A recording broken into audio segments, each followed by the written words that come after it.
mugikorrarekin eta pantailekin denbora asko emateak izan ditzazke ondorio asko, ezta? Horien artean dago adibidez arreta gaitasunean duen eragina. Gure garuna organo bat izan arren muskulu bat bezalaxe jarduten du, ez? Erabiltzen badut, potentziatuko dut, ez badut erabiltzen galtzera joango da eta erabiltzen dudan modu hortara erantzungo du. Alegia, gure garuna balin badago bideo utxala kontsumitzera ohituta eguna joan eguna etorri, TikTokeko bideo reel horietara adibidez, gero zailtasun oso handiak izango ditu, arreta handiagoa behar duen zerbaiten aurrean.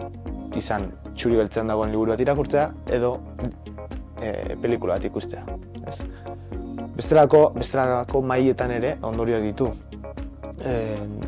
Frustrazio tolerantzian, disiplinan, esfortzuan, eragina du baita ere, ze mugikorra da guztia, baina da orain, ez? Nahi dut eta badut. Berdin gertatuko litzateke eduki desegokien kontsumoarekin. Pornografiaren lehenengo kontaktua 8 urtetara jaitsi da eta denok dakigu, ez? Zer nolako ondorioak izan ditzaken eta dituen kontaktu oso goiztiar horrek. Eta herenak baino gehiago ematen dute 5 ordu baino gehiago mugikorrarekin. Horrek esan nahi du, ez? Pantailaren aurrean denbora asko ematen dutela.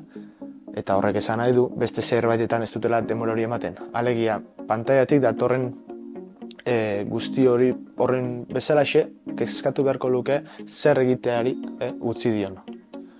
Kirola egitea, lo ondo eta ganoraz egitea, naturarekin harremana izatea, emozioen kudeaketa, artea eta sormena lantzea, eta batez ere, pertsonen arteko harreman humanoen gainbehera batez ikusten da, albo ondorio bezala.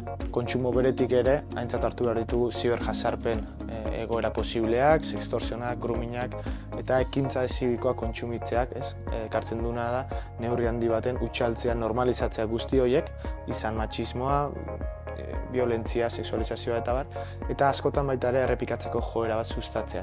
Eduki guzti hauek askotan sarean sarituak daude, eta nerabe batek modu naturalean hori bilatzen du. Saritu izatea, taldean onartu izatea.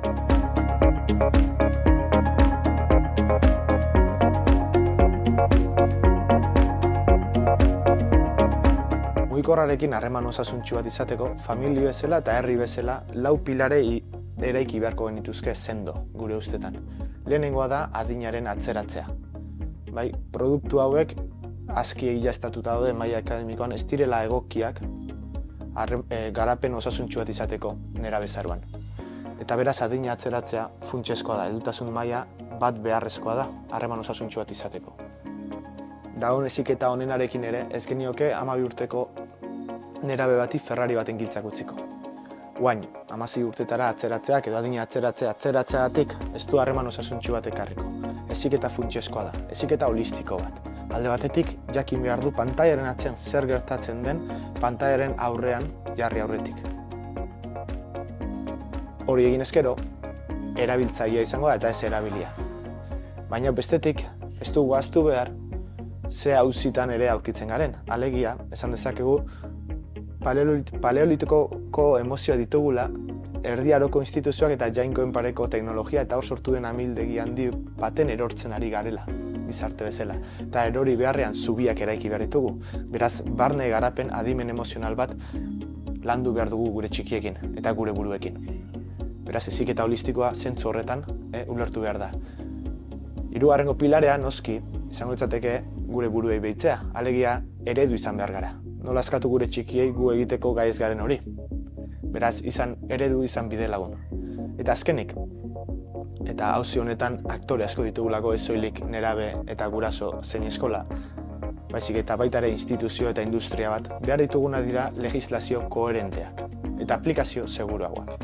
Beraz, gure ustetan lau pilare hauek sendo eraikita lortuko dugu balantza orekatzea eta harreman osasuntsu bat izatea gai honekin.